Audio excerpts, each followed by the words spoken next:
Hey everyone, Joe from Film Juice here. I just wanted to let everyone know that this episode and the next episode, so these two episodes out this week, episode 11 and episode 12 of Film Juice, were both recorded before the coronavirus hit the US. Really before the whole pandemic came into effect here and before our state was placed under lockdown and a bunch of other states were placed under lockdown. We talk about this in the 13th episode of Film Juice, which is not this episode, not next episode, but the episode after that. So you guys will hear from us and hear how it's affected us and how it's going to affect the show. Spoiler alert, we're not really going anywhere, but listen to that episode when everything's more caught up and you'll see kind of how it's affecting us and what we're going to do about it. We are in the state of New York, so it does affect us quite a bit. It should affect everyone, though, at this point. That being said, we want to remind everyone to keep social distancing so this gets over as soon as possible.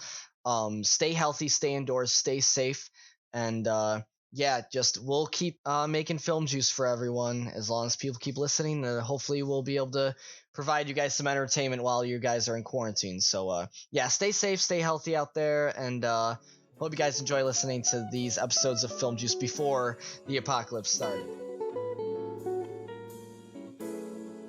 So, when I was thinking about this episode, I was thinking, when we start, how do we start the episode? Like, what's going to be the start of the episode? Like, I always think, and this week I was like, well, we're doing the Invisible Man, right? Yeah. So this is like the Invisible episode. So what is it? What do you mean? Because we're doing all the episodes are invisible. Yes, but this is like the Invisible Man episode. This is the first time we've done two movies that are called the exact same. They're the exact same title, but okay years. So I don't know. I just thought we'd talk about invisible things. So air is invisible. Okay, yeah. How long do you want to talk about air? Because I could go for forever on air. Well, one thing I do want to talk about, and this segues me perfectly. While we're on this subject of invisible things, my least favorite thing about air is what? And it oh really my god! It really you might. You got gripes for air? You might know where I'm going with this. Okay. Speaking of invisible things with the air, I cannot. The air is great. We breathe it in. It's great. It's fantastic. Yeah. We need it. We need it to survive. Okay. I cannot stand its brother, the wind. I hate the wind. The wind is the most obnoxious element of all the elements. It's so annoying, and it's invisible, and it's awful. And that's how I'm segueing the invisible part with the weather, the wind. It's the worst. It blows your hair everywhere. It makes it a mess. Oh, now I get it. Okay, now it's okay. At first I was like, why is Joe so upset about the wind? This doesn't make any sense. He's just kind of rambling. He's just ranting. Now I understand. It affects your hair. One of your most prized possessions. It almost blows you over all the time. All the time. It makes it so you can't see, you can't open your eyes all the way. I thought it was invisible. Well, no, but when it blows, oh boy, this is when, there are holes. This is the thing. This is when the wind kind of parallels with the Invisible Man, at least the 1930s Invisible Man, because what happens is the wind gets mad with power, and then he starts to mess up things with people's lives, and he messes up things in my life, and that is what I don't like. Like your that is hair. When.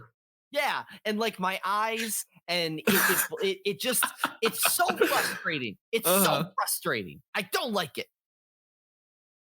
Anyways, that is my rant on the Invisible Man. No, that is my rant on the wind, who I think really taking it to wind. Man. Finally, the wind is finally somebody knocking wind off of its pedestal. And it makes everything so cold.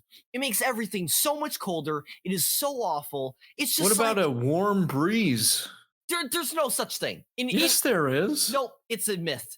Fucking warm myth. Breezes. Oh, Joe, You've never sat on a balcony in Tuscany with your lover, feeling the cold, the warm breeze against your cheek? Why my cheek? Because that's where it caresses. Oh, okay. Well, anyways, that's my rant about wind. I don't like wind. I feel like every episode now I just rant on something. Yeah, we'll have to break that. We'll have to break that next episode. Anyways, good luck. Welcome to Film Juice. Yep, here we are. Welcome to Film Juice. The show where we rant about wind and talk about movies. One of us rants about wind. Yeah, that's true. That's right. Anyway, we review the show where we review movies and talk about movie news and stuff. And yeah, my name's Joe Dorado. And I'm Andrew Canada. Thanks for listening. And yeah, this week we have an interesting episode this week. The Invisible episode. The Invisible episode. You know what? I'm starting to really come around to you calling it that. That's what it's gonna be called. So I'm glad you are coming around.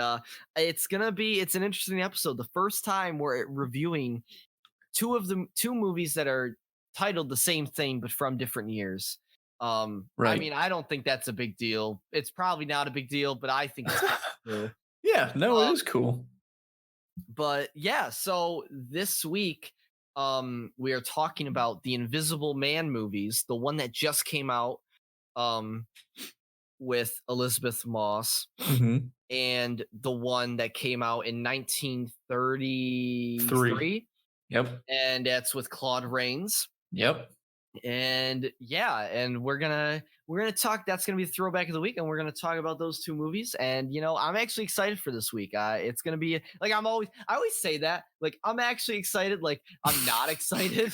Right, like you've never been excited before. I'm excited for this week because if you listen to the previous episode, you should know I was not looking forward to this movie. But you know what? I'm excited to talk about it. For better or worse, I'm excited. So I'm ready. But before we get into that, we have some movie news, but not only movie news. We have a guest this week. Should we bring him in? I think we should let him in. Okay, here. We should let him. You let him sit down. Yeah. Hey, hello. Oh, hello. Hey, Joe, Andrew. Hey, how are you? Hey, how are you doing? We're glad. I'm great. Listen, I'm so excited to be on your radio show. I have never listened to it before, but I'm a big fan of movies and just meeting you guys in person. So I really appreciate you having me here. Oh, great. Well, thanks for coming. Yeah, we're happy to have you. Why don't you introduce yourself? All right. Well, my name is Roger Alden. As I'm sure a lot of your listeners know, I'm retired now, but I was a movie reviewer. I did a lot in the 60s, 70s, throughout the 80s, that sort of thing in various newspapers over my time. So I'm very happy to be here with the young people continuing. Continuing the tradition of reviewing movies and stuff. So thanks for having me again. Of course. That's what we love to have you on. We love to have a fellow movie enthusiast on the show. So that least we could do is bring you on. Yeah, I remember in the early 60s when I first started, I was working for a little underground paper called the Greenwich Gavel. Okay, that was run by Chris Hines. He was a very angry man. A lot of political opinions that were, some might call him revolutionary. I'd probably just call him a communist. He just sort of, Did throw a lot of. Did he hit me? Not me specifically. He hit a lot of people in the office, but that was just sort of the times. You know what I mean? That was the 60s. You couldn't walk down the street in New York without getting hit back then. If you weren't minding your own business. And Chris really he sort of embodied the spirit of the 60s back then. I tried to get him to smoke a little grass, but he never would. He always stayed away from drugs. except cocaine, obviously, which wasn't a drug back then. So, oh yes, of course, it was just the way of the ways of the '60s. yeah, exactly. Now, what movies you guys doing this week? Am I to understand? Well, we're doing The Invisible Man The Invisible and Man the other and The Invisible Man. Invisible Man. Yeah. Oh, the 33 one. Yes. Yes. Oh wow, that is really something. That is really something. I remember I actually got to meet Claude Rains once. I Yeah. don't know if you know this. Okay. We'd love to hear about it. I saw him. I was just sort of walking around. This is when I was in Sacramento, working for the Sacramento Kraken in the late '60s, and I just sort of happened to see him at this restaurant. So I went up to him, and turns out he had seen a few of my articles. So we sat down and got to talking. And next thing you know, a couple hours had passed. He ended up inviting myself and my lovely wife, Margaret, to his house in London. So a few weeks later, we went over there for, it was supposed to be a long weekend. We ended up staying 2 weeks. So he was such a lovely, caring man. Absolutely wonderful. I'm so glad that have been able to call him a friend. That's just sort of the magic of being around this business. You get to meet these great people, and they have such open hearts. And Claude was absolutely one of the best guys working around the business. Yeah, you know what I mean. So yeah. So when he passed, it was tough. It was tough for me. It was tough for a lot of people. Oh, wait. You were at his funeral? Yes, yeah. Oh. I was there, to pay my respects to this man who had given me so much, and showed up Gloria Stewart, his co-star from this very movie that you're talking about, The Invisible Man. They hadn't seen each other since the filming of the movie, but she showed up to the funeral and she was just torn to pieces. Oh, she was just in bad shape. You should have seen it. It was awful. So I stood there just to sort of make her feel better. And she did for a time. I saw her here and there a while, never again romantically. But I'd see her walking around the streets. Wait. You and you two? Gloria Stewart and I, well, just the once, just at the funeral. Oh, okay, great. But she was a lovely woman with so much to give. She did a lot of charity work, inspired so many people, a lot of work with children in Cambodia, child soldiers, making sure they had, ammunition and rations Andrew, and things like that. We gotta talk about Andrew, we gotta talk about we gotta get onto this Invisible Man movie. I think you're right. Yeah, absolutely. No, I'm very excited. Another thing about Gloria Stewart was she was such a versatile talent. She could really do it all, and she touched so many people through her film career. So, yeah. So when she passed, that was really hard. Yeah. For the community, I can imagine. She hadn't really been working at that time. Her mind had sort of been slipping away, but I wasn't there with her at the end. But of course, I went to the service to pay my respects, and her son was there, and he told me that she always read my articles in the paper. And suddenly here I am in the middle of the service, and I've got tears in my eyes. I'm starting to tear up because that just, the fact that we only fucked one time and that she continued to sort of keep up with my career, that just really stuck with me. Okay, well, Roger, we love hearing about these. We love hearing about these past stories. We love it. We do love it. Let's stick it to the movies though. Let's stick to the movies. Absolutely. And I can talk movies all day. Maybe let's not focus so much on people passing.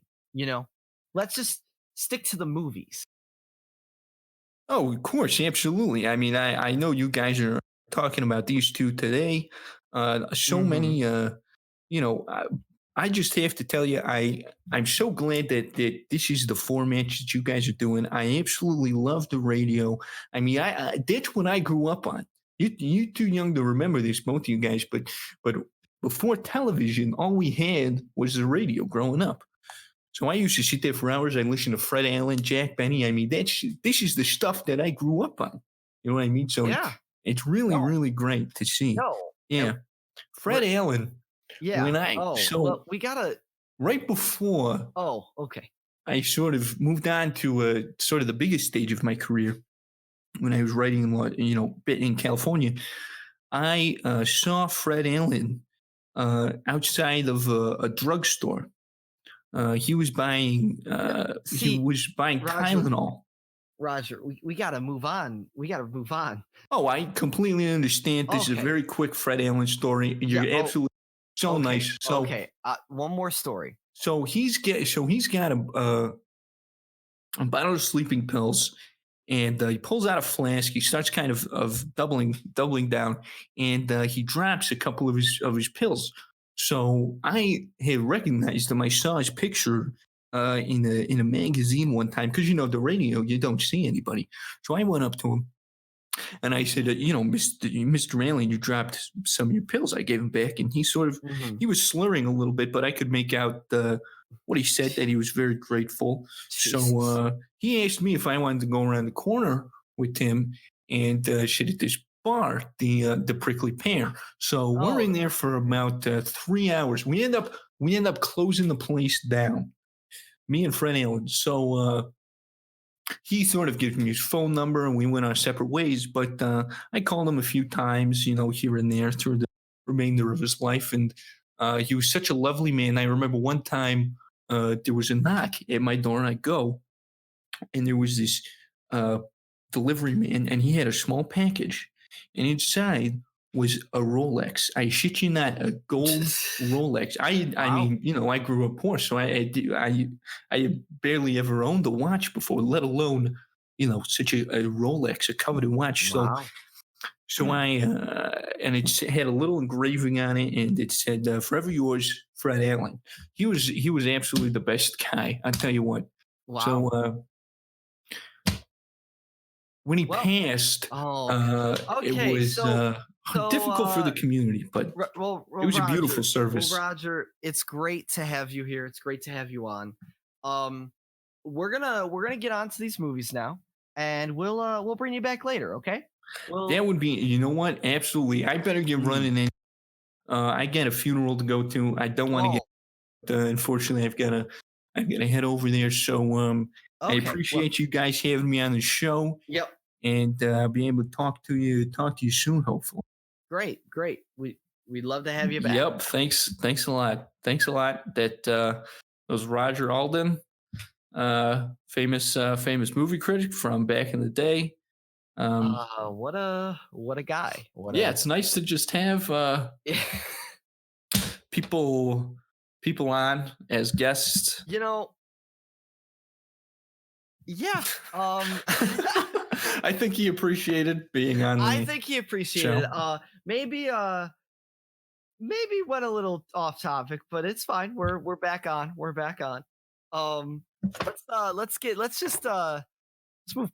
Let's move past Roger for a moment. We've got more important things to talk about. Oh jeez. Yeah. What a character. What a guy. Wow. Anyhow, hold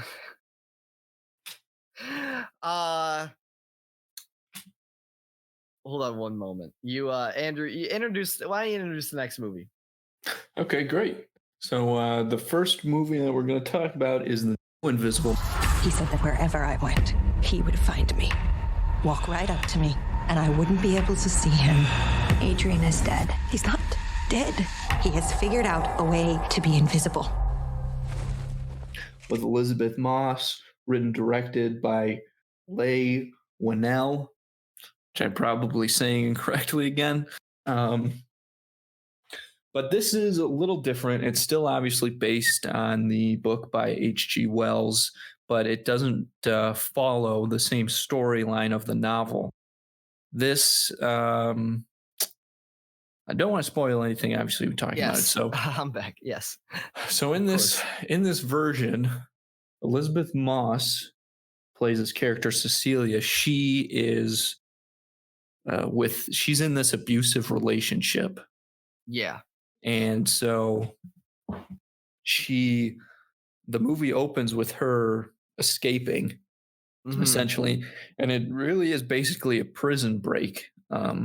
Yeah. To get away from this guy, and once she does, she's hiding out at a friend's house. She doesn't want this guy to find her. News comes in that he's passed away. So then she starts having these interesting sort of events occur, or unexplained phenomena.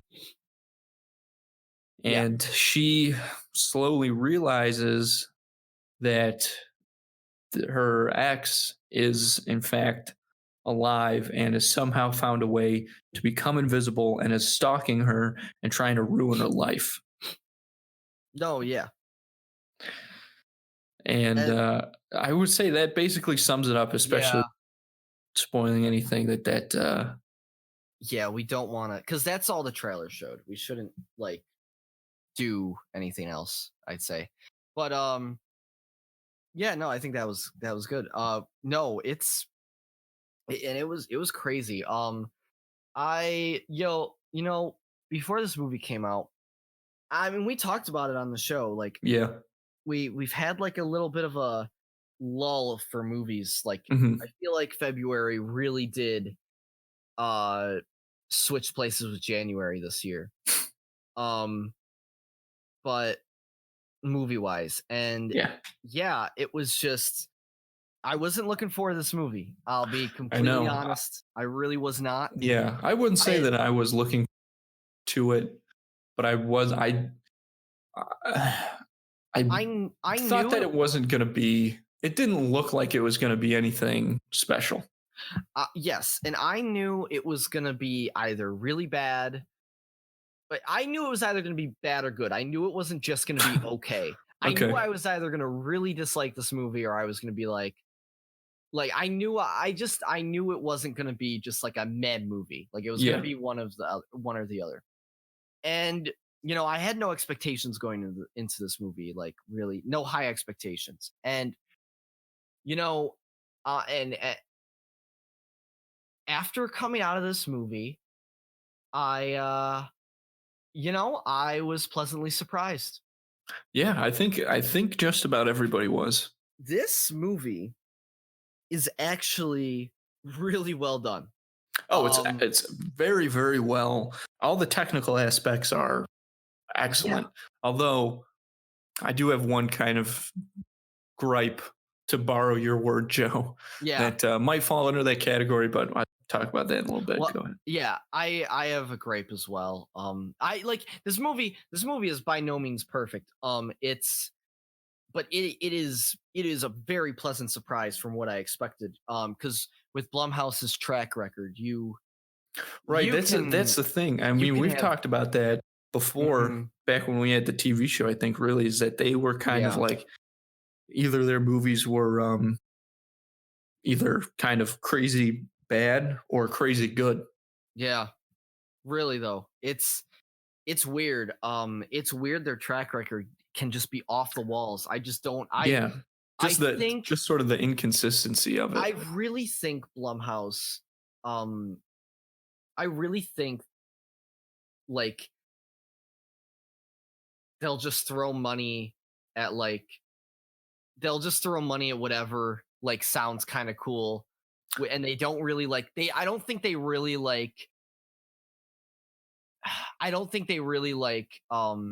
make sure the ideas or the productions are foolproof. You know what I mean? Sure. I think that's maybe where that kind of maybe I feel like there's some they just have some credit to that though. Yeah, like they just have so much money that they just they just like keep hoping until they get like something that sticks, and they get some. They have lands, like they have. And I think they do choose like projects that are genuinely interesting. Yes, They just don't always, the finished product isn't always the best. But I wouldn't say that's necessarily a bad way to make movies, right? No, not necessarily. I mean, it pumps out. It can, you have the issue where it will pump out like trash. Mm-hmm. But at the same time, I think at the same time you do get those like gems once in a while, and this is definitely one of those gems. It it had a 7 million or a not. It had a $9 million budget. Oh wow! I saw this. That's a low budget. Yeah, that's a very low budget for a movie, for a blockbuster movie, or not even blockbuster, but like a feature movie. And it made back. I saw this. It made back like I gotta look it up. I think it was 50 million or something worldwide. like that. Worldwide gross it's almost 50. Yeah, it's at like 48 and a third. Which is nuts. Yeah, that's crazy. That's crazy. And also, I think we found wherein lies the genius of the Blumhouse. That I feel like that answers the question. I mean, I don't. Yeah, I don't. I mean, I don't think it's a. It works sometimes. I don't think it's great, but if it gives us gems once in a while, like I'll take it. This director also, he made Upgrade. He directed Upgrade. Oh yeah. Which was also, I think that wasn't Blumhouse. No, that was not Blumhouse. But he made Upgrade, which was like his last big movie that was like kind of like right. It was marketed like pretty, and it caught people's eyes. Yeah. He also directed the first Insidious, which he directed. I think he directed. I hope he didn't direct. He didn't. Wait, maybe he just produced them. No, he didn't direct them. He just produced or written them. Never mind. But so yeah, the last movie he directed was Upgrade, and that was a pretty big hit for him. Like I mean, like everyone said it was like a really cool action movie, and the way it was shot was really like unique and interesting. I don't know if you saw the trailer, but the trailer for that movie was like, oh yeah, it showed off like it like tracks his head, and like, so it's like, I don't know. Have you ever, how Guy Ritchie does that thing where like when there's a chase scene, he'll track on the actor's head, and like the actor's head will stay stabilized in the center of the screen, and it gives this okay, it gives this really wonky and weird effect, where like it just looks very strange. Well, this guy kind of in this movie did something similar, but it was a little different, where it was like more like smooth and stabilized. So like in the action scenes, it would just like track his body movements, and it like the camera would like go with it, and it was like really cool. It was really, really interesting and cool to look at. It made for really cool like fight choreography and fight scenes from the scenes that I have saw. I haven't seen the whole movie, but like, oh, okay, so you're still talking about Upgrade then? No, yeah, sorry. Okay, sorry. I just want to make sure. No, I just wanted to talk about. So I'm just saying. So like, he's known for doing like, that was his like first big film. So like, well, he did Insidious. He directed Insidious 3. Oh, he directed the third one. Yeah, okay. He directed the third one, which I'm pretty sure that was before Upgrade. So yeah, well, yes, but Upgrade, I think, was his first like critical like I don't know if it was a hit, but like it was like it got positively received. Yeah. So I think so going into this movie, I also like, I didn't have expectations, but after realizing who directed it, I shouldn't have been so surprised, because maybe I could have thought in the back of my head that this could have just been like a one hit, like Upgrade could have just been like his one trick pony. Mm-hmm. But you know, he's a very the way this, and this also has to go to credit with the DOP too. This isn't just him, but you know, the way the movie is shot and it the way they block or characterize this invisible man That was my favorite part. Oh, it's the best part. Yeah. It's and it makes it very unsettling. I gotta say, this movie was truly unsettling at some point. Oh, absolutely. I really didn't think this movie was gonna like affect me in any way. Right, be so tense, but it's fucking tense as hell. Now, I will say, like, it starts off really strong, but then there's a point in between the beginning and the second half where it kind of I don't want to say the pacing in this movie is rough. It's not. I think the pacing in this movie is great because one of my favorite parts of this movie is the fact that it takes its time. Yeah. And it really drags everything out. And I like that. I really do. I think it definitely works here. That's for sure. Yes.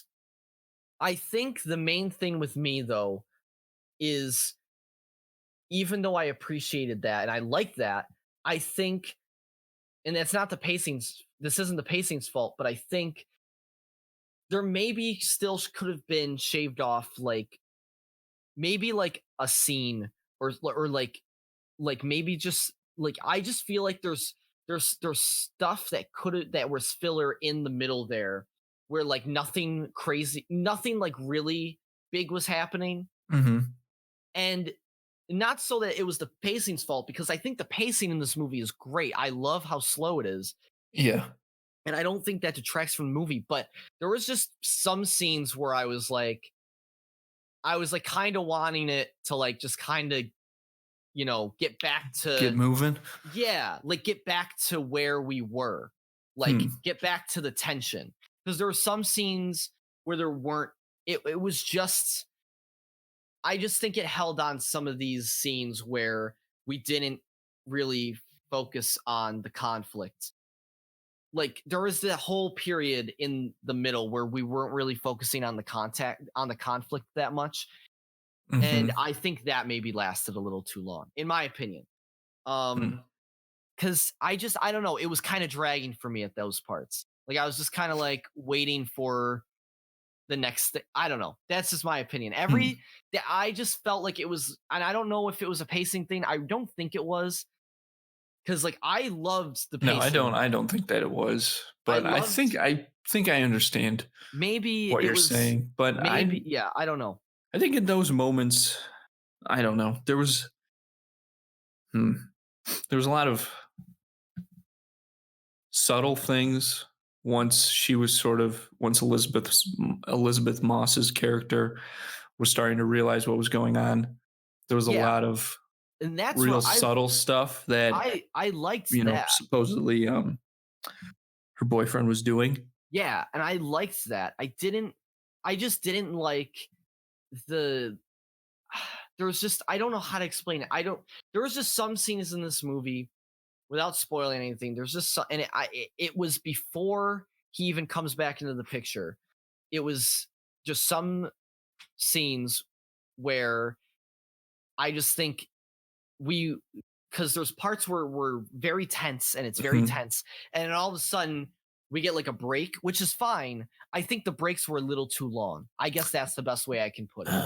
In my opinion. I don't know. Okay. I don't know if I agree with that. I think that those scenes were a little important for characterization of the people around her in particular, which fair. I think sort of,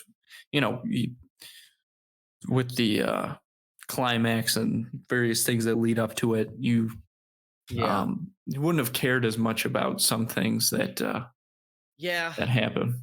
And I've thought about it, and like part of me thinks this feeling of wanting to get to the next thing was part of an uncomfortable feeling that I felt while watching this movie. So, and I don't know if that's the case. I'm like, honestly, like I only saw it. I saw it like a couple hours ago. So I can't like, it's a feeling that like I definitely like I'll like figure it out over like time, like thinking about this movie. But at the moment, I can't tell whether it was a positive or a negative, and whether I like it was just because of an uncomfortable feeling I felt because I wanted it to keep fucking moving. Like I wanted to feel like we were progressing but the movie like intentionally really wasn't progressing as fast as I wanted it to. So maybe that's what it was. I think you might be onto something there. I think maybe that is right, that it was intentional.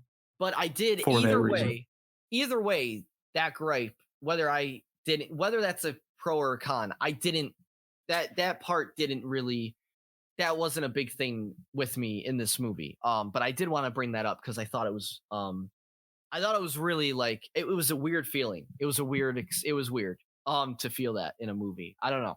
Especially, cause like, I don't think I've ever felt like an uncomfortable feeling like that where I can't tell whether it's because of a fault of the movie or it's because of an intentional thing that the movie's doing. I don't know. I just thought it was interesting. But yeah, to go back to the shots though, I know I went on a little tangent there. The shots in this movie are fucking awesome. Like the way there are some that if you take them as stills, look gorgeous. Yeah. No. Yeah. It's crazy. This movie, like, I can't believe this movie only had a $9 million budget. It looks. I mean, now that you say it looks. It looks really good. Yeah, it looks really good. Also, the effects aren't that bad. Like, I don't think the effects are bad at all. They're you not. mean as far as like they're good, the Invisible Man stuff? Like, I think he's fine. Like, no, absolutely, dude. I didn't see any problems with it. Like, he looks good. I think. There wasn't any part that really glared out to me. Like, there's CG moments in this movie, and I don't know. Honestly, I didn't like catch like it didn't. None of it like jumped out at me like where I was like, oh, that's CG. Like, I don't know. It was like part of me wonders if they did like something practical with it or if they were just really good at like hiding the CG because it was really like. I'm sure it was a mix. But I agree real. that those CG parts looked great. Like specifically, not that they're necessarily super complicated, but they look really good. But when like the guy is like holding like things, like when the Invisible Man is specifically holding things, like that shit looks like really good. And I guess what they probably did, now that I'm thinking about it, they probably just had the guy in a green screen and no, but I don't know. I don't know what they did, honestly. I don't know. But it's cool. It worked out and it looked good. I also think but yeah, no, it was surprisingly great. Also the choreography in this movie is really good too. Well, there's that one scene in particular. Yeah, well, there's a lot of them. Right. Well, when people are fighting with the Invisible Man and stuff. Yes. That is. There's a scene in the hallway. Yes. That shit is so. Yeah. This is the thing that's crazy about. It's wild, and those scenes are. They're basically all. There's a few of them. They're basically all long takes, or the one is like one take, and they look. I mean. They're really, really great. It's awesome. It kind of reminded me of the Daredevil hallway scene, but without Daredevil. Like as if I don't know about that because that Daredevil hallway scene. No, it wasn't. That's all time. No. I know. I'm not saying it like lasted that long. I'm saying, and I'm not saying it was as impressive. I'm saying the concept of it just. Interestingly enough, the concept of that, like, I don't know, I got like a little flashback. Maybe it was just because it was kind of similar. But like, I was like, this is kind of like if Daredevil was in the like this is like if Daredevil was fighting them, but like there's no Daredevil in the frame. I don't know. I just thought, I don't know. That's the similarity I took from it. Take or leave it. But yeah, no, it was crazy though. Like this, I don't know. It was it's crazy to think that these actors had to act with really nothing. Yeah, and they did it, particularly Elizabeth Moss did a really good job with that. And a lot of actors do that. Like, I mean, there's a lot of acting where you do have to do that now with CG and stuff, especially like I know Marvel movies, they have to do that a lot. Right. You got to pretend like you're looking at this intimidating Thanos and it's just Josh Brolin and polka dots. Yeah, exactly. So I think that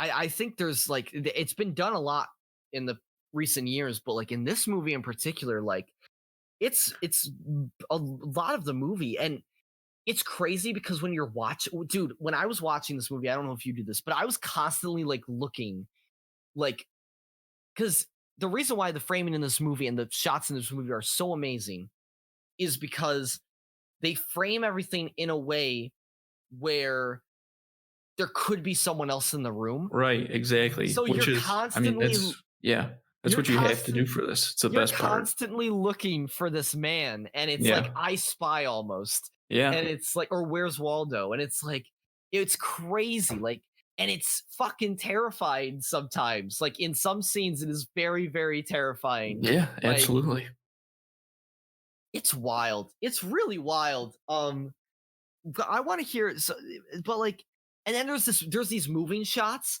where like it'll be moving and it'll be following the main character, and then it'll keep moving past, and it'll move.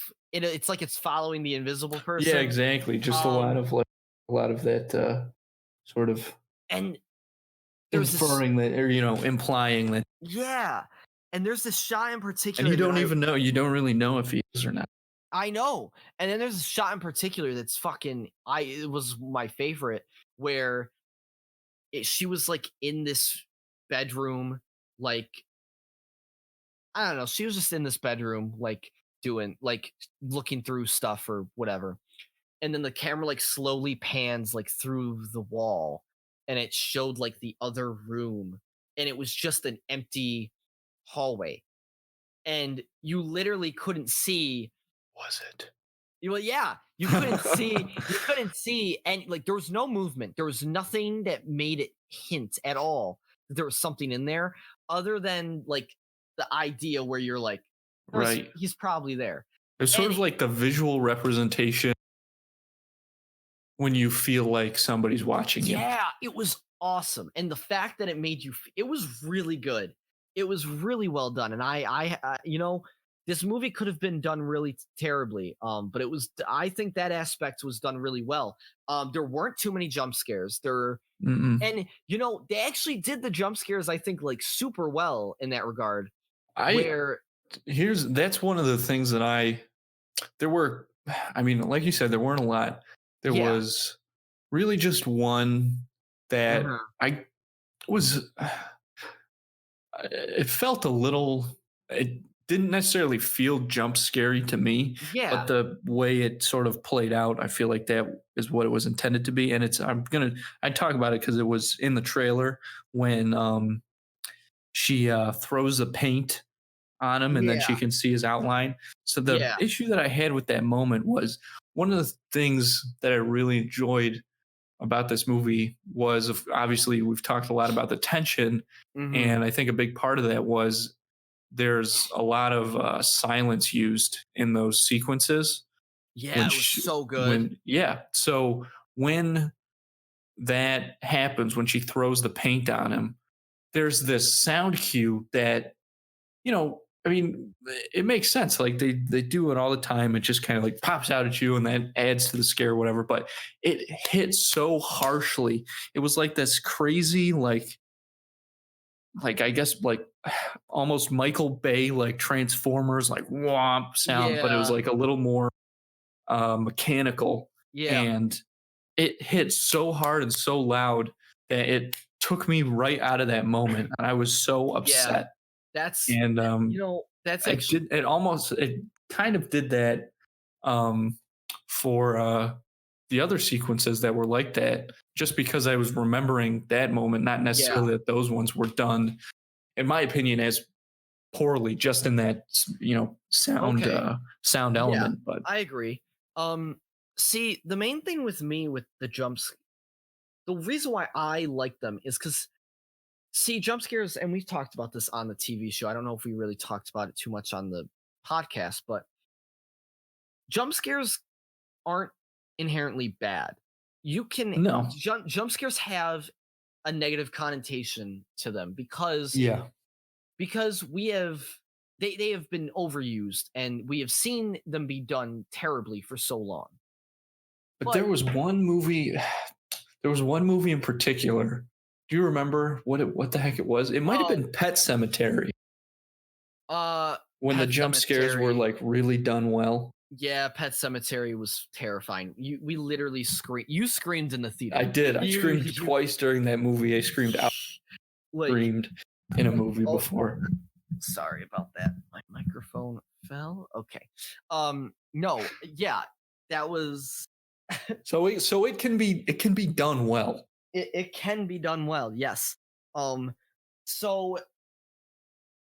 And I gotta say, like, this movie, in my opinion, I think kind of does it well for the most part. Other than that, I agree with you with that shot.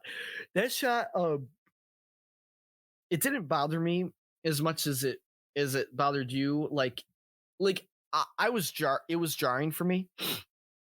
But I don't know. I kind of just like forgot about it. It didn't stick with me as much. But maybe it was just because so it didn't take me out of it as much as I think it took you out of it. But it definitely, like, I agree, like that was like the worst one out of all of them, and it wasn't like done well, and they could have held it back a bit. Yeah. But the other scares in this movie are great because they don't have this like dumbass. Other than that one, they don't have this like dumbass sound with them. Yeah, exactly. Some of them do. But for the most part, none of them are near as jarring as that one. For the most part, what happens is you are held. It's building this tension the whole time, and the music's building and it's getting tense, and you're waiting for this jump scare to happen, and you're waiting for the sound to hit. But instead of the sound hitting, what happens is it just leaves you in silence, and you're waiting for the sound, and then there's no sound. And that's like, I don't know, that freaks me out way more than a jump. Like I would count that as a jump scare still, because an action would happen, but there wouldn't be a sound to it. You know what I mean? Mm-hmm. And that would be like, I thought those moments were really well done. I really liked those moments a lot. It was like there was parts that were genuinely unnerving to watch in this movie. Oh my god, absolutely. Like really like made my skin crawl. Yeah, it was pretty scary. Yeah, it was thinking about people like following you and shit like that. It really was. And did a great job of bringing those emotions up in the audience. It's a very big psychological horror too, because the movie the movie is constantly making the character wonder what's real and what's not. Mm-hmm. And then the movie constantly does that too, because the movie juxtaposes these crazy scenes with these like people who haven't experienced this, and you're seeing Elizabeth Moss against these these people who like are very like sane and like don't. I mean, I'm not saying she's insane, but like she seems very insane in juxtaposition to these other people. And like that is like that juxtaposition is shown so well, and it's really well done. And I really liked like those moments in particular. Yeah. I think I would describe it more as just so helplessly desperate, because she knows that it's crazy and no one seems to, no one believes her. Yeah. And she just loses it. And she looks fucking insane. Like she does. Yeah, she is that's one thing I was going to say is that Elizabeth Moss is really good. Kind of saw it in her little part in Us as well. Yep. She just plays that kind of, she plays manic really well. Yes. Like really well. You know, she almost does. too well. Yes. The thing with her, she's a good actress. I've never, because like I've seen her in Mad Men. Mm-hmm. She's huge. I haven't seen The Handmaid's Tale, but I know that's huge. Yeah. And honestly, like, and then what you just said in Us. So I've seen her in those, and she's been in countless other things. But like, those are the roles where I like her in, and I think she like plays well. But honestly, like, I just feel like I've seen her in roles where I don't know. I haven't been too big of a fan of her acting in the past, and I think it's because I just like, I don't know. She just stereotypically like she's typecast. Yeah. Yeah. And I wasn't. So I was, when I saw the trailers for this movie, she's like screaming and just freaking out, and I'm just like, I was like, oh, this is gonna be like not right. good. This is just gonna be like, one of those. It's just gonna be where her screaming, and I think there were some parts that honestly it felt like we've just seen so much of this that it did kind of I didn't really enjoy that to an extent. I agree. It was well done.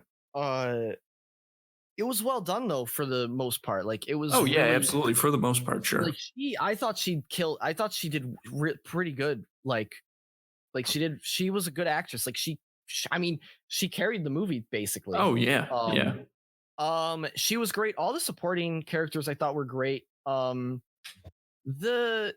one like the one guy's daughter, she was okay. I don't think she was like, I don't know. I thought she was fine. I thought she was good. Just like she was in the movie the appropriate amount, like the perfect amount. That's true. I agree. Also, I'm not sure if I'm right, but you know the one guy's brother, like the bad guy's brother, Adrian's brother. I think he's the director.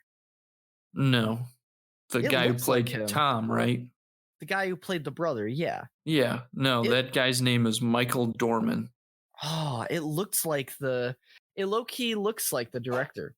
No, that guy, he was on this Amazon show called Patriot. That is pretty funny. It's like a dark comedy, but it's worth checking out for anybody out there because it's got some really good moments. Oh yeah, but dude, I feel like the music, other than that moment too that you brought up, is great. Mm-hmm. I love the music in this movie. It's terrifying. I genuinely haven't felt like this since A Quiet Place. In a movie, like the last time I felt that, you know what? Actually, no, Pet Sematary maybe would be the last time I felt like as scared. You know? Oh, really?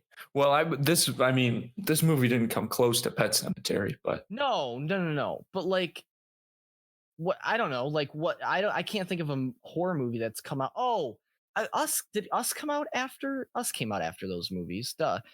So I guess never mind. But Us wasn't really scary. I don't know. Anyway, so I'm rambling at this point. This is the part in the show where Joe rambles. I know. I'm trying to featured segment. I'm just messing with you. I know. It's what the people tune in for. You know, it is. No. Yeah. Talk, Andrew. Oh my God. Take it away. Sure, we'll do. I think we're getting pretty close to a close on this one. Honestly, like I'm trying to think of more things that I'm trying to think of things we haven't Well, mentioned. Don't strain yourself. I think we mentioned quite a bit, but I will say so. Of like we mentioned right up top, this does not follow the same storyline as the book. Oh no. But I really enjoyed the take and the sort of the sci-fi element behind it, right? Oh, absolutely. I think it was a perfect perfect time for this movie, I guess. When shit goes down, shit goes down. Like I kind of, I don't know if this movie's rated. This movie has to be rated R, right? I think so. I just didn't expect shit to. Yeah. There's a scene where shit hits the fan, and I really didn't expect shit to hit the fan. And I think like the movie banks that you're not expecting it because it literally comes out of nowhere, but in the best way possible. But again, it's the Invisible Man. He could strike at any time. It's crazy, like, because you think he's not going to. Yeah, and it's just like right when you are like you're he's safe. Not gonna. Yeah, just when you think it's safe to go back in the water, it's like you're fucking not, bro. Like he's there. Dude, it was really cool though. It was really I appreciated those moments a lot. Yeah, I don't know. It was done really well, and absolutely excellent adaptation. Yeah, very different, but really good. I do want to hear. Well, hold on. Before that, before I say that, actually, one other thing I do want to say about this movie is the beginning of this movie, the intro scene. I know we touched on it briefly, but it's amazing. I think it's the best scene in the entire. Oh, absolutely. Movie. The subtext in that first sequence is spectacular.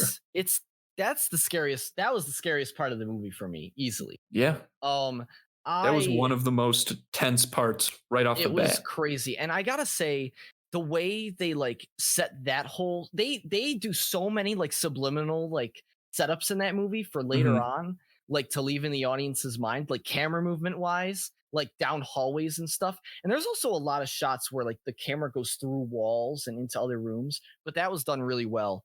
I do want to say one gripe that I have with this movie, other than the other gripe, but that gripe like a big deal. I will say I do think I enjoyed, honestly, the first 2 acts of this movie, I think, more than the third act of this movie. Oh, yeah, for sure. The third act of this movie, I think the tone kind of... It shifts. Yeah. And this is the comparison. I know I love to compare it to other movies. But Alien, this movie, the feel of this movie reminded me a lot of the feel of Alien in the way where it's fucking terrifying. You're like, the main character is helpless for the first half of the movie, the first 2 acts of the movie. And then the third act, she gets a flamethrower. You know what I mean?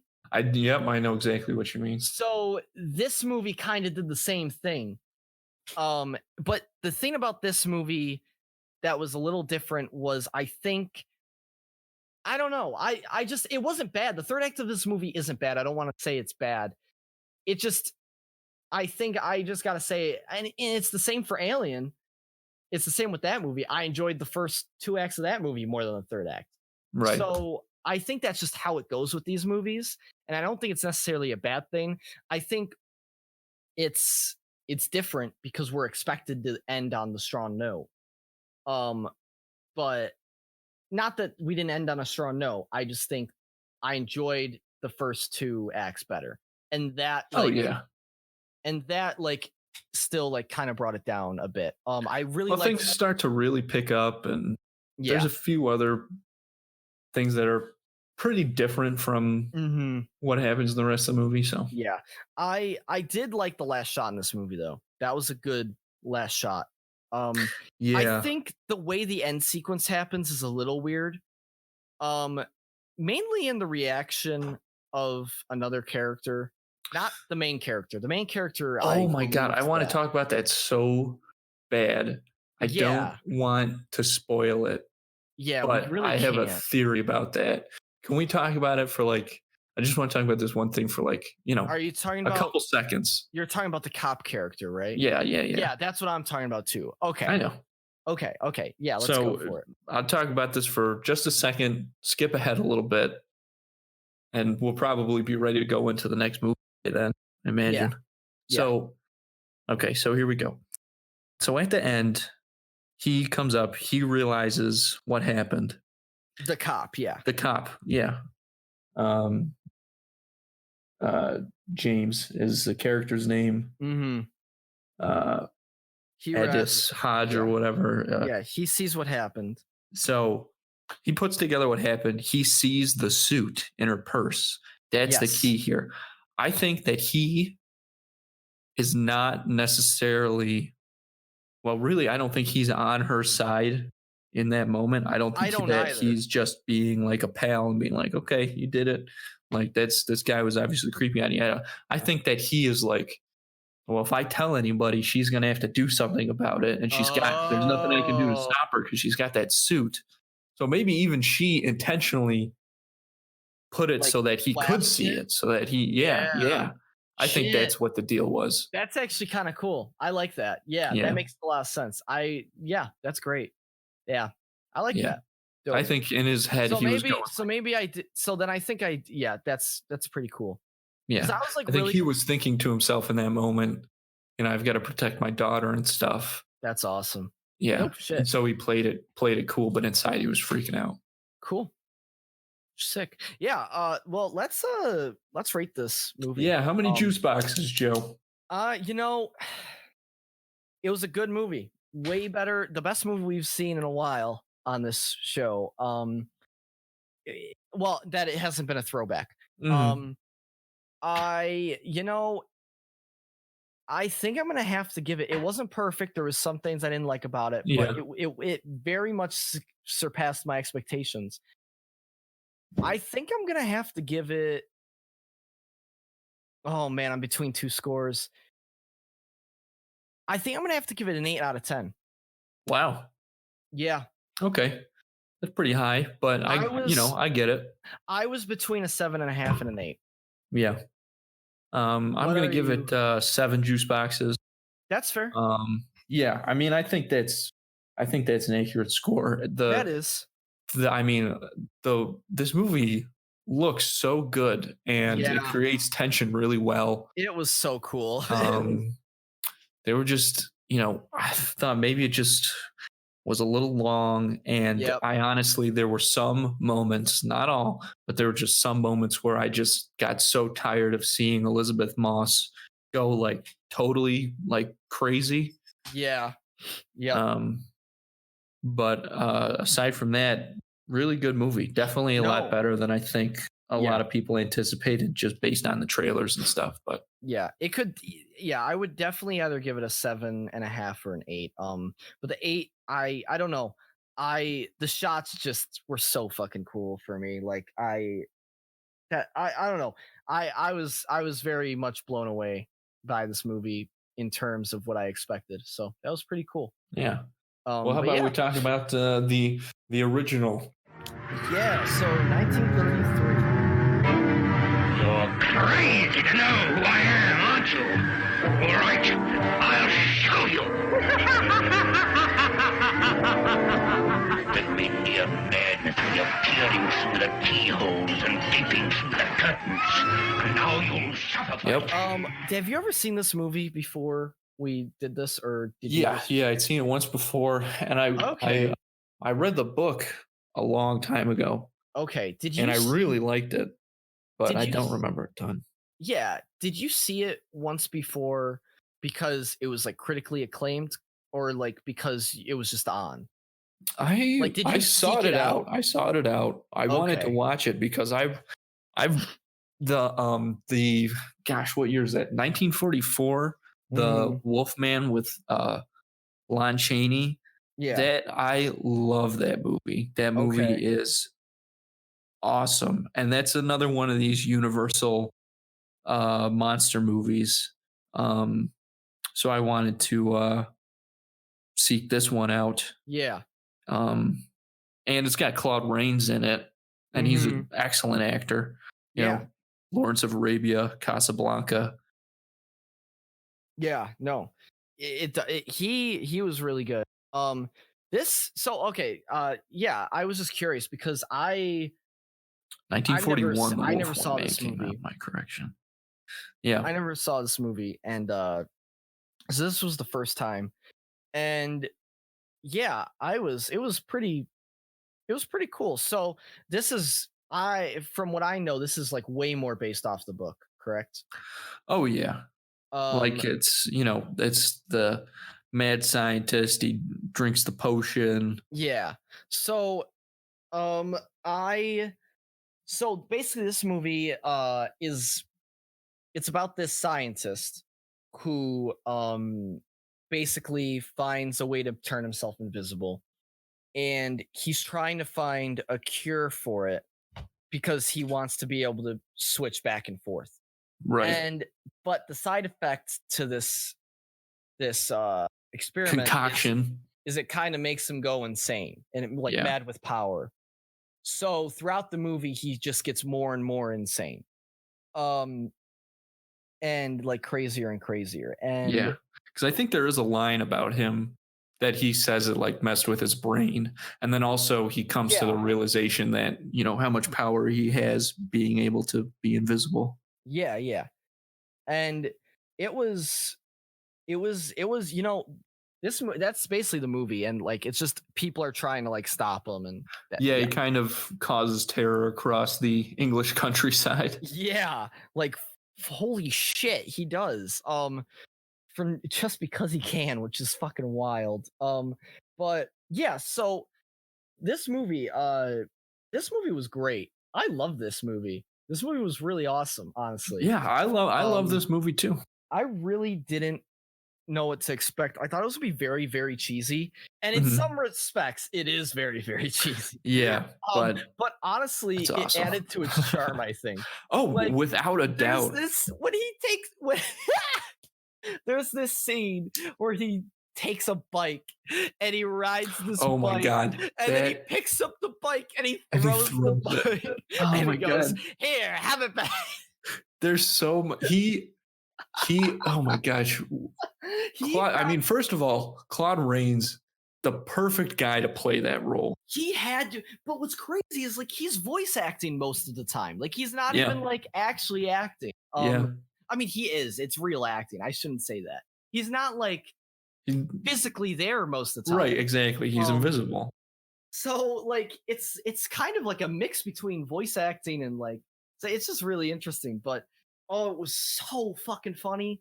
Like I honestly, at the beginning of this, because it does. I mean, once he starts, killing people, it gets more dramatic, obviously. But it gets wild. Like the very opening part of this movie, I was like, is this a comedy? Because there's the gag right up top where in the bar right before he gets there in the lion's head, when the guy with the player piano. Yeah. That's hilarious. And then the woman, the owner of the Lion's Head, Mrs. Hall, my God, I hated Una O'Connor. Her. We'll talk about that. She plays it. I was like, I wasn't sure if it was just her choice or what, but the way that she played up so much of this stuff felt like she was going for comedy, like how big it was. And like, I'm sure it couldn't have been, right? But that's just, dude, so it was so over the top, which I get it, sort of acting for the time and stuff, but this was like next. Yeah, no, I want to talk about that actually really quick. What's the actress's name? Una O'Connor. Una O'Connor, yeah. Okay, didn't she play the Wicked Witch of the West? I don't know. Did you look that up? I'm looking it up right now. Maybe she didn't, but like I don't think she did. No, she didn't. That doesn't sound right. Her voice and her laugh sounded so familiar to the Wicked Witch of the West. It was insane. insane. And also so annoying. I have never been more annoyed. Oh my god, I was like, shut up. Like, it was her scream was the most obnoxious thing. It was tough. It was the worst part of the movie, in my opinion. You know what? I think you're right. And God, it was awful. But like but yes, in the beginning, and I just wanted to like, I don't want to go too much on that because that's all I can really say. It was awful. I really thought it was played by the same person who did the Wicked Witch of the West because of the laugh, but or the scream. But yeah, the intro of this movie, like the whole first part of this movie, it like kind of plays out like a comedy, and I think that's the point. Like the tone is supposed to shift, so I liked that. Mhm. But like when he just becomes invisible and he takes all his clothes off, he goes, and he just does this. He does this weird, different voice, and he does this laugh. He goes, "Oh, I'm the Invisible Man." Because I'm telling, that's when he's like, that's when it's really affecting his brain, I think. Yeah, that's when he goes insane. Yeah, that's when he's starting to go insane. I think like that. That's definitely what it is. And dude, he just. He likes just slaps people like in the beginning when he's like being harmless. He just like slaps people and he knocking hats off and stuff. Just like it was goofy really kind of things. funny. But imagine if that actually was happening. Like that would be freaky. Oh yeah, I mean the bicycle thing was my favorite still because he just goes. I need to borrow this bike, and then there is one thing that he does. He knocks over a baby carriage. Yeah. Oh my god, I forgot about that. That was crazy. I was like, holy shit. Oh my god, man. It's a baby in there. Yeah, what are you doing? That was wild. And then he like steals all this money for people. Well, he just steals all this money to cause chaos. Yeah, and I love that. He like throws it out of the bank and he goes, "Here, have the money." And he throws it and he hits this woman on the head. And I'm like, Jesus. Yeah, he's a violent madman, Joe. That's why they gotta. He is. And the cops do all this wacky stuff. He goes to see the Invisible Man seeks out his friend Dr. Kemp, played by William Harrigan. Yeah. And he calls the cops, Kemp does, and the cops, they don't really know what to do. So it's just all these police officers holding hands in a big circle around the house, which, you know what? I'm like, hey, that's not a terrible idea. It doesn't work, but. No. But I will say this is the point about that is that's when the tone of this movie really starts to shift, where once he like meets with that guy and he literally like, once he like starts talking about like once he threatens his life and everything, that's when when he goes, he literally says, and when he says this, like I was like, oh shit, like this is actually like kind of crazy, like this isn't really that funny anymore. When he goes I mean, it was kind of like, it was like still a little funny just because it was like a little over the top, but what? That's just keep going. But when he says, I'm gonna come here at 10 o'clock. At 10 o'clock, I'm gonna 10 o'clock, I'll kill you. There's nothing you'll be able to do about it. Yeah, you know what? Actually, it was pretty funny, but it was like. That was like a real threat. Yeah, it was like menacing, and I was like, very shit. But like I'll kill you at 10 o'clock. And there's nothing you can do about it. The way that particular scene plays out is funny because at this point, Claude Rains realizes that Dr. Kemp has called the cops on him. So he goes to the study, and Kemp opens a window for him to escape. Yeah. And Claude Rains is like, true friend opening the window. Well, guess what? 10 o'clock. 10 o'clock, I'm going to kill you. Yeah. And then he goes, enjoy your time. No matter where you are, you can't hide. Yeah. And then that's when it gets really menacing. And then he like does all these precautions to like stay away.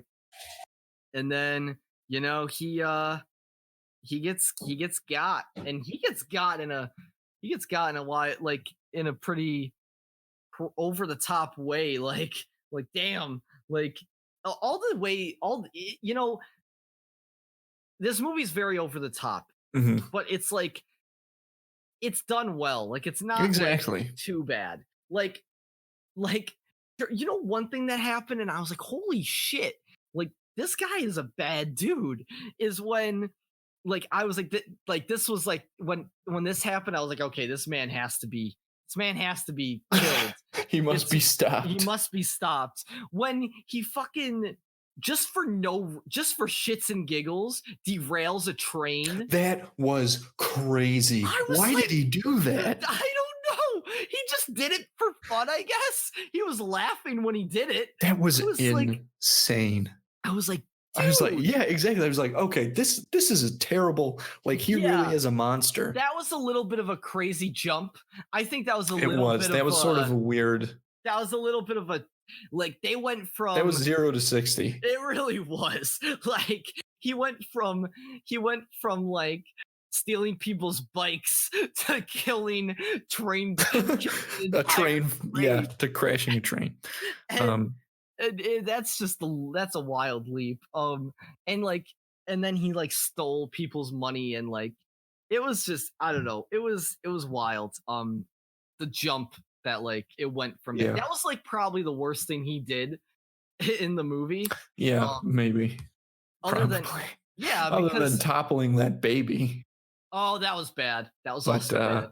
And but I gotta say, and then he killed his friend in the car, so that was great.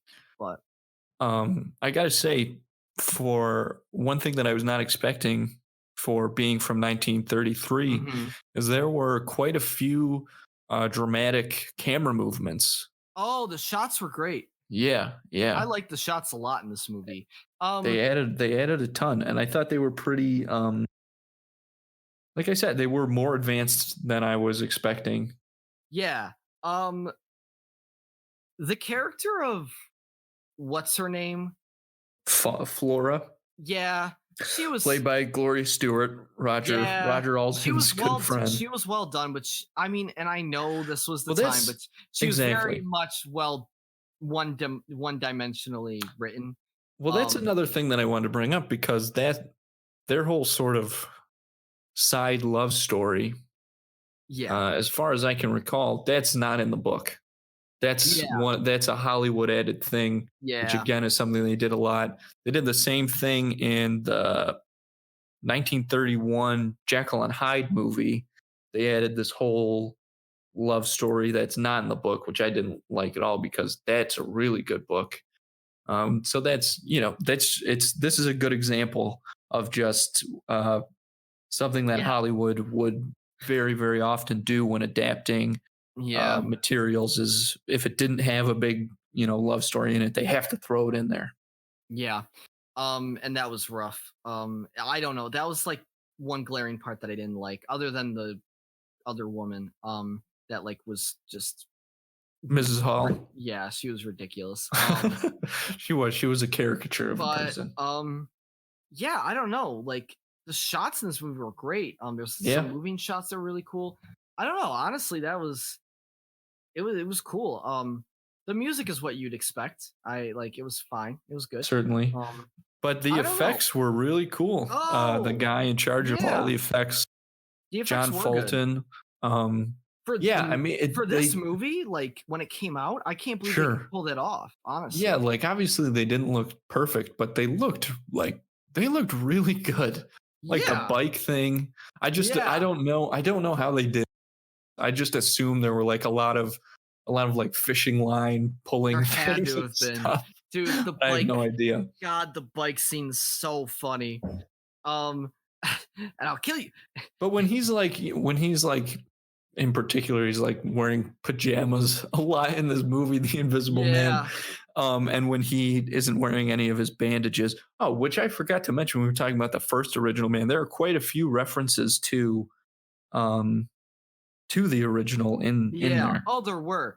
Oh my god, the bandages, dude. He looks. I think a reason why it's like somewhat funny still is because we like hear his. We like.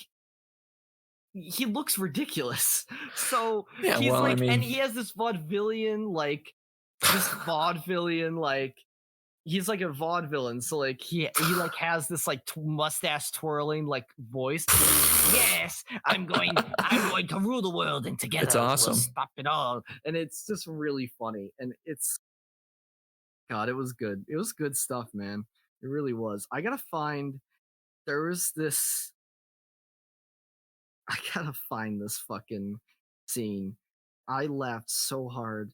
Hold on, let me see. I just need to know the quote that he says when he like jumps out the window, because it's gonna bother me if I don't like know it exactly. Because it was so good. It was so funny. Now especially after you brought it up, like it was so good. Oh yeah. But no, this movie was a pleasant surprise. I really enjoyed it. I thought it was very well done. Oh really? You weren't necessarily expecting? I wasn't expecting it to be that great, because I was like, I thought it was gonna be okay, you know? Yeah. Like, but I didn't think it was gonna be like incredible, I guess. Right. But no, yeah, it was good. It was well done for them. Like it was pretty damn well done. I liked it. Damn, I'm really looking for this scene. Well, you can keep looking for it. I just want to say one tiny thing that I was waiting for the first time I saw this movie is when in the book, when he eats, he can't like go and cause mayhem because you can see the food digesting in his stomach. They talked about that in the movie. Yeah. It was what I wanted to like see that, but like I don't. That just showed it. It's just so weird. No, it is. You know what I mean? I don't get that. It's very strange, but it's funny. Like then why? If you can see the food, then why can't you see the bones or anything? Yeah, it doesn't make sense. Well, I mean, not even that. Just like if you know, I don't know how else to say this, but if there's like urine building up in his kidneys or whatever, and then like filtering through and then going to his bladder, like. Why can't you see that? I mean, thank God you can't, but exactly. Very true. I don't know. It's so funny. Come on, man. I found it. Okay, here it is. Hold on. What does he say? I gotta hear it. Thank you, Kemp, for opening the window. You're a true friend, Kemp. A man to trust. I've no time now, but believe me, as surely as the moon will set and the sun will rise, I shall kill you tomorrow night. I shall kill you even if you hide in the deepest cave of the earth. At 10 o'clock tomorrow night, I shall kill you. Help! Help! He's here! That is so amazing. What's so funny, though, is he like... when he starts talking, it almost sounds like he doesn't like know exactly when he's gonna kill him. Right, exactly. I think he does that. He does that to. I will kill you. I will kill you to. I will kill you to. I'll kill you dead. I will kill you dead. And then he keeps just talking about how he's gonna kill him no matter where you hide. Yeah. And then he's just telling him how he's gonna kill him. And also, and then he finally stops and he goes, at 10 o'clock tomorrow. Like he just picks a random time. Like it's such a random and specific time. I have a doctor's appointment at 9:30. He goes, you know what? I have decided. At 10 o'clock, I will kill you. That is the time you will meet your demise. I thought it was so, like, that's so funny. And he just goes, and then, like, he just leaves. He's like, goodbye now. You're a true friend. And then he, like, talks about how he's gonna, like, the way he sets it up is, like, he's gonna, like, commend him. And then he goes, I will kill you. Yep, he gets him. Oh, that's so funny. And then he gets tied up and he goes, I'll do anything you ask. I'll do anything you want. He goes, Good. Well, then sit there and shut up. And then he kills them. Yeah. Like, this man is insane. Oh, it's so funny. I mean, it's funny, but it's not funny. It's just funny how it's done. Like, I don't know. It's just, I don't know. It's just, it's so over the top. Like, that's what's funny about it. But yeah, it was surprisingly a good movie. I know we're rambling about this. It was good. It was an enjoyable time, and it's super entertaining. Very different from the first one. From the new one. From the new one. Yeah. But they're good in different ways. Like, and I like that. So, what would you rate this movie, Andrew? I would probably give this one. It's tough, but I want to give it an 8, but I'm going to give it a 7.5. Really? Yeah, I feel like that's more accurate. Just all things considered, the way it held up and stuff. Okay, I think that's right. You know what? I'm going to give this movie an 8.5. Hey, I like it. This is a great one. I really liked it, and I definitely like. I don't know. It's over the top, yeah, and it's a little campy, yeah, but like, I think that's part of the charm. It's a blast to watch. It's so entertaining. There's like, I don't know. There's like some downfalls to it, but like, I don't know. I think it's still an enjoyable watch. Mm-hmm. Yeah, I don't know. I really liked it. So 8.5 for me. Just on like, it could definitely be lower, but like, I'll give it an 8.5. But yeah, so there it is. Cool stuff. Yeah, absolutely. Well, those are the movies this week on Film Juice. Yep, another episode in the can. Thanks for listening, everyone. We'd like to thank our special guest who showed up. Roger. Yep. Roger. So we'd like thanks to him. And thanks for listening, everyone. And yeah, we can't. You got it. We're excited for the next one. Yeah, okay. I think that's what I say. Yeah. So but, Joe, same time, same place. It's a slippery slope. Once you have that first stroke, you never know when one's going to hit you. Having issues, man. Yeah. Well, so anyway, hopefully it can last another week. Oh God. Yeah. Oh, Jesus. That was the last time I ever heard of Joe. Same time, same place. Oh God. Joe is a great friend of mine. After he passed. But oh my God. Jesus Christ, Roger's gonna talk about me. Oh no. Yeah, he'll be at your funeral. Oh no. I'm sure. No, he's not invited. Okay. Same time, same place, everyone. Yeah. Thanks for listening. We'll see you next time at the movies.